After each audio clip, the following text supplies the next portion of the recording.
Hi guys, it's Kate. Welcome to another speed build. I decided to challenge myself and try to build a base game castle. As you saw, I already built a suburban base game family home and a base game mansion in the past, and this time I wanted to take it to the next level and try to build something that doesn't look a lot like a base game build, but more like a proper castle. I built this castle on a 40 by 40 lot in Brindleton Bay, the one on the right side of the map. Someone suggested that I should mix up the lot sizes a little bit more, which I would definitely do. It's just that I had already started building on this lot after the realization that this would be probably a really good idea. So once again, it's a 40 by 40 build, and this is the third time I try my hands on a base game build, 3 times the charm, so let's see how it goes. When I started this build, the only thing that I really had in mind was that I wanted to build a castle and that I wouldn't use any packs, so I just started building and tried to see where the journey would take me. The different towers and the whole design make it look like a cute little castle, and I used a lot of warm brown tones, and initially I didn't pick any color for the exterior walls and simply added a lot of columns and more of the aforementioned brown details, and I thought to myself that I would simply come up with a color for the exterior later, but then the more and more I worked on the exterior, I realized that it would look quite nice if I would just keep it simple and leave it white. So I added a white or very light grayish color to the walls on the exterior, and I didn't want to keep it too simple, so I added some brown wood here and there, and also used a wallpaper that is usually supposed to be used on the inside, but it just added more detail, which is always good, and this way the exterior slowly came together. The use of so many columns and the combination of white and brown make it look like a craftsman or Tudor build almost. I really love that look, and I think it's quite cool to have that half-timbered style for a base game build. With the get-together we got wallpapers that are perfect for Tudor builds, but of course I can use these in a base game build, and using a lot of columns was perfect to recreate this look.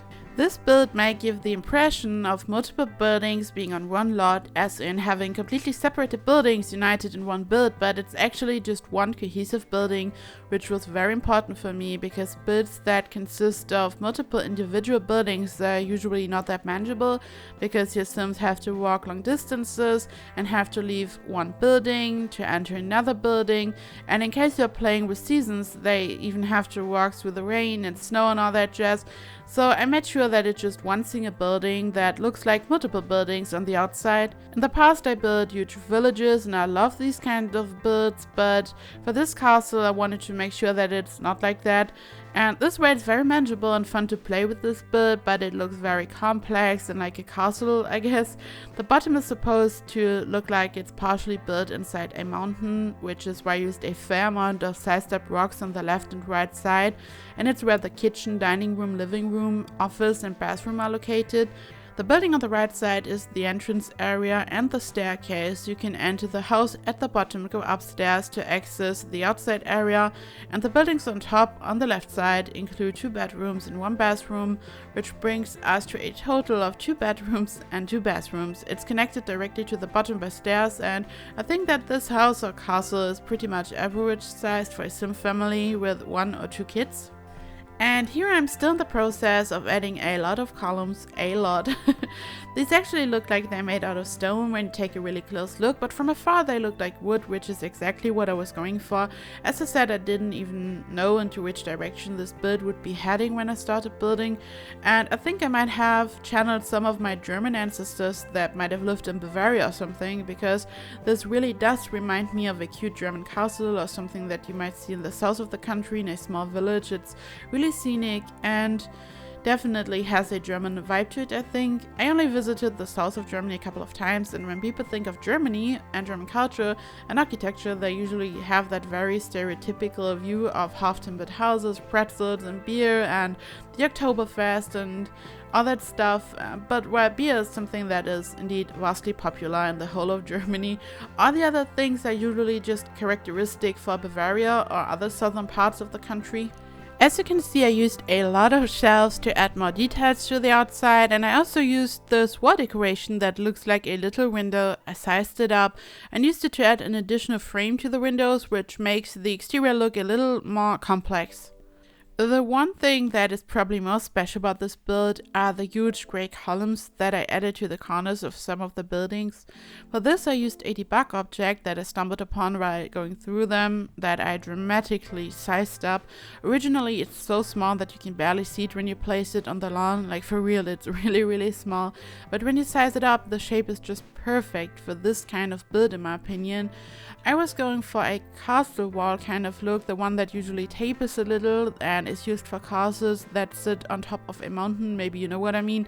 Of course in this case it doesn't look 100% authentic, but I guess it just has that look to it that reminds me of castle walls, and it's the one detail that made it all really come together. I think I placed two of them above each other, so I used a slightly bigger one at the bottom and placed a smaller one at the top. This way I was able to accentuate the tapered look, so it's a little wider at the bottom and slimmer at the top. To place them and a lot of the other stuff in this build I used the bb.move object sheet. This way you can place objects anywhere, you can merge them a little and create unique builds. Because some people might not know how to access the debug objects, I also want to quickly explain how you do that. You open the cheat console by pressing Ctrl C and Shift, and then you enter bb.show hidden objects.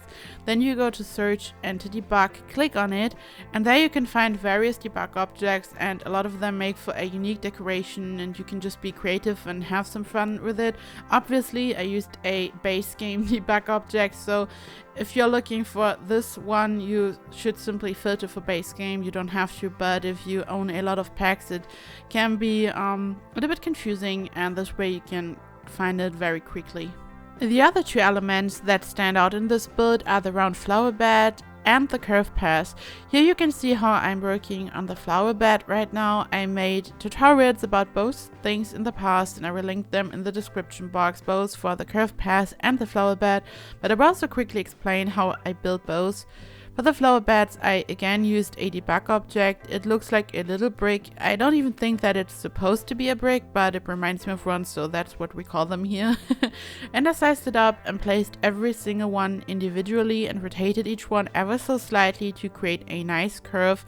You also want to merge them a little so you don't have big gaps in between them. This can be a little tedious, but for this build I sized them up a lot, so it wasn't too bad actually. I just felt like that a bigger size worked much better for this build, so I went with that size. To make it look extra special and unique I used another debug object, which is technically just a pile of dirt. It's a little raised and not completely flat unlike the normal terrain, so it makes it almost look like the terrain tools have already arrived. But I guess we have to be a little patient, but this is definitely a fun way to make flower beds and the landscape in general look a little bit more interesting and special. Two other debug objects that I used are a wooden bowl and one of these items that your Sims receive when they have repaired something. I added the wooden bowl at the bottom of the tower so it has a nice rounded shape. I again sized it up and placed it in the tower. By holding Alt you can place objects freely and they don't snap to the grid. This way you can place objects like this very precisely, and the repair item was used at the fence at the top. But let me quickly get back to the curved path because I want to explain to you how you can build this. The curved path consists out of rounded foundations. It's very simple and easy to build once you know how to do it. You simply have to place them correctly so you have a lovely curve and it doesn't look wonky or weird. As I said, I made a tutorial about this and the flower beds, and I will link them down below in case you're interested. I like to share how I build stuff, and where you can already see how I did that in my speed builds. It's usually a little too fast because, I mean, it's a speed build, so it's quite fast. So I like to do tutorials every now and then so I can show you guys step by step how I build certain things, and I can explain you how I do that in detail. So yeah, check it out if you are interested. Here I am just adding more details. I said it many times before, but for me details and balancing them out is really important to create a great looking build. So I use a lot of them and I love to build really detailed exteriors, but I also try to not go overboard. You can use many details without going overboard and without making it look too much, as long as you don't use too many different colors, for example. You basically don't want to make it look too busy for the eye. This is what I mean when I talk about keeping it balanced. I also like like to make sure to make the color look balanced. Initially I planned to use warm colored stones at the bottom, but then it all looked way too warm in general, so I went with the gray cool toned ones, and I eventually decided to change the color of the roof so it again looks more balanced. So my advice if you're struggling with that would be to just take a step back and just check if something looks off, if an area looks too busy, if there's too much going on, or maybe one area just immediately catches the eye and it draws the attention away from the other parts of the building in a bad way. For example, you want a build to be appealing to the eye as a whole, if that makes sense. I myself am struggling with that sometimes, but that's just how I like to approach things, I guess. So yeah, sometimes people are asking me how I am approaching my build, so I'm doing things, and yeah, this would just be one word of advice. So now I'm starting to work on the interior, and for the interior I wanted to keep it classy but also a little pretentious and fancy, because I mean it's a small castle after all, or a mansion, whatever you would like to call it, and it's never really that easy to come up with a lovely interior with only base game objects, but I accepted the challenge and I think it turned out quite nicely. I decided to keep the kitchen and the whole living room area open, which is something that I really like to do looking back at my other builds. However, I included both a dining room and what I like to call a breakfast area. I like to do that when I'm building bigger houses.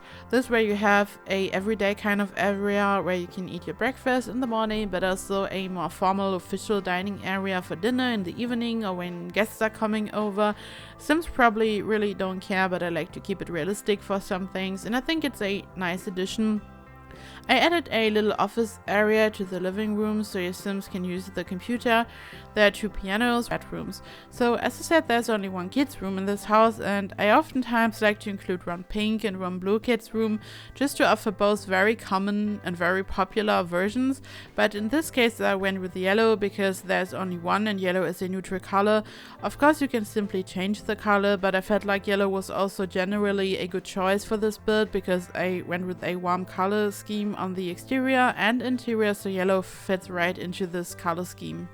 This build reminds me of something. I went to Prague for a school trip with my class when I was around 15 or 16, and I have to say that Prague is such a stunning city. I actually went back there a few years later for a second trip, but this time around with my family, and the sightseeing was so much fun. I generally love sightseeing. I am a city trip kind of person. I don't need a beach for a nice vacation.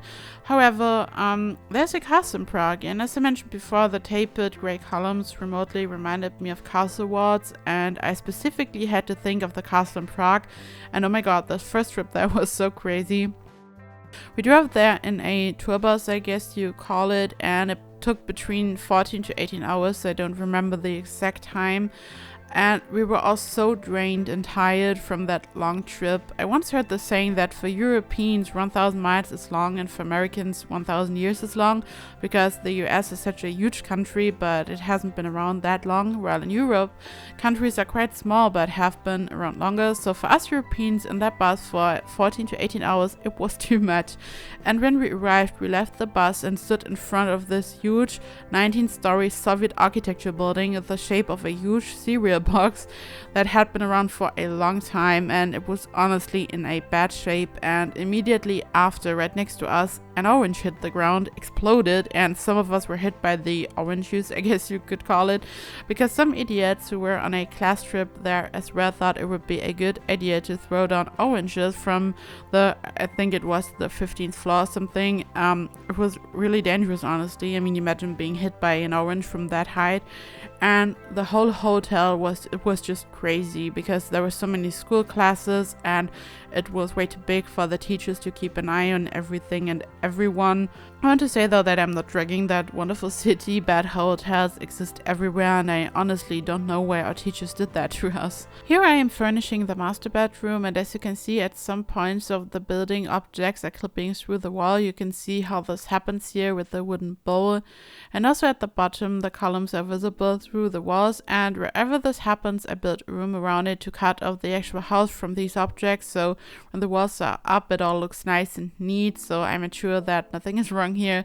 And if it absolutely annoys you, you can of course always remove these objects, but I think that these are what make this build look really special.